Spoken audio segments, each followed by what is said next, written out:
रोहित की दीदी समीक्षा की शादी अर्पित से हुई थी। रोहित 20 साल का था जो कि अपना पूरा दिन मोबाइल पर ही निकालता था। कभी पबजी खेलता तो कभी यूट्यूब चलाता। एक दिन अर्पित और समीक्षा समीक्षा के मम्मी पापा से मिलने आते हैं और देखते हैं कि रोहित मोबाइल से हटने को तैयार ही नहीं है। अरे रोहित, तुम्हारी तो आईआईटी की परीक्षा है ना? तुम तैयारी नहीं कर रहे हो परीक्षा की? वो सब तो मोबाइल पर ही हो जाएगा। ये देखिए, ये है गूगल। इससे जो भी पूछो वो सब बता देता है। तो आखिर कागज क्यों बर्बाद करूं? अरे पर तुम इन प्रश्नों की तैयारी बिना लिखोगे कैसे? उसमें क्या है, ये देखिए नोटपैड, बिल्कुल कॉपी जैसा है, इसी पर कर लूंगा। हम जब तुम्हारी उम्र के थे तब हम दोस्त मिलकर प्रश्न हल किया करते थे। उससे हमारी हैंडराइटिंग की भी प्रैक्टिस हो जाती थी और समय का भी अंदाजा लग जाता था। और फिर साथ में हम एक दूसरे की मदद भी कर देते थे अगर कोई अटक जाए तो। आपका जमाना अलग था जीजा जी। अभी जमाना फास्ट और स्मार्ट हो गया है। जमाना क्या, अब तो फोन भी स्मार्ट हो गया है। समय के साथ बदलना पड़ता है जीजा जी। अब बस भी कीजिए आप, हर चीज को लेक्चर में बदल देते हैं।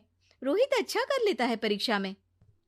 इतने में अर्पित के सास ससुर जी आ जाते हैं हॉल में और अर्पित इस बारे में बात नहीं करता। हालांकि अर्पित को लगता तो है कि पूरी तरह मोबाइल पर लगे रहना सही नहीं है, पर वो इस बात को और नहीं छेड़ता। ऐसे ही 2 दिन निकल जाते हैं। समीक्षा, मुझे काम से फोन आया था, मुझे वापस काम पर लौटना पड़ेगा। पर हमें आए हुए तो 2 ही दिन हुए हैं। अभी चले गए तो माँ और पापा को अच्छा नहीं लगेगा ना। अच्छा ठीक है, तुम रुक जाओ, मैं काम खत्म करके फिर लौट आऊंगा। एक काम कीजिए ना, परसों रोहित भी परीक्षा के लिए निकलेगा, आप उसी के साथ निकल जाना। दोनों वैसे भी बात नहीं करते, साथ में जाएंगे तो हो सकता है आप लोग आपस में बातचीत भी करने लग जाओ। आह, ठीक है, मैं काम को 2 दिन टाल सकता हूँ। उसी रात जब सब खाना खाने बैठे थे तो अर्पित अपने जाने की खबर बाकी लोगों को बताता है। मुझे काम के लिए वापस जाना होगा।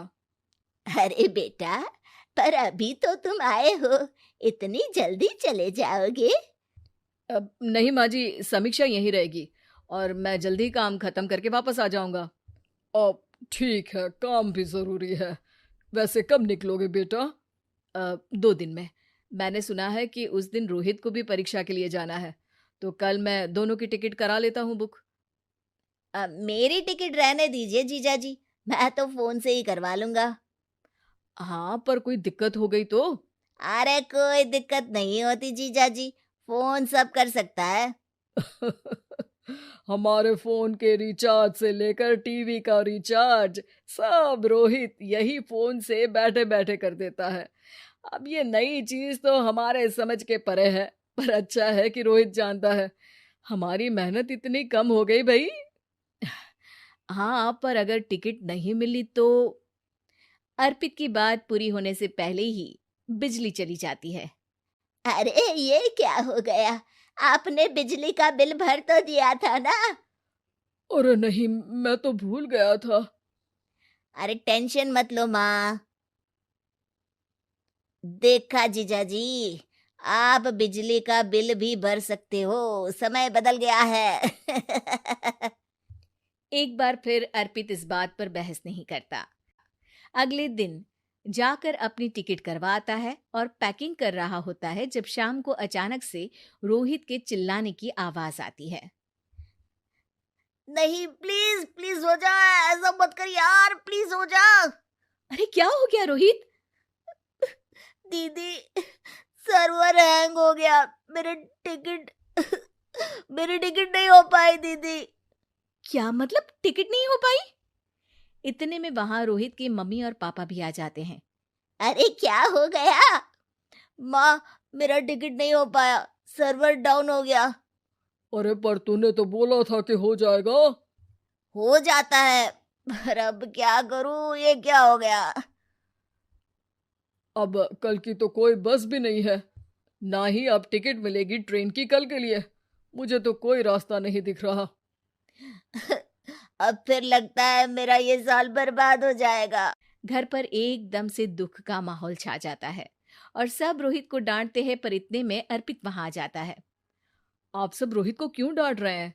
आपने ही तो उसे बढ़ावा दिया था ना। लेकिन इसकी लापरवाही के कारण इसकी परीक्षा छूट जाएगी। इसने तो हमसे कहा था कि टिकट हो जाएंगे। हे भगवान, अब क्या होगा? चिंता करने की कोई बात नहीं है।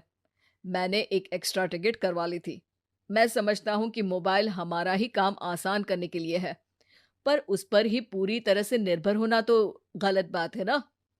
रोहित टिकट को देखकर बहुत खुश हो जाता है और जोर से जाकर अपने जीजाजी के गले लग जाता है।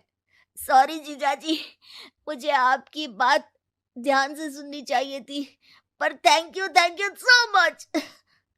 हाँ बेटा, तुमने तो इसका भविष्य बचा लिया। शिक्षा, दूसरों से मदद मांगना गलत नहीं, पर दूसरों पर निर्भर हो जाना गलत है।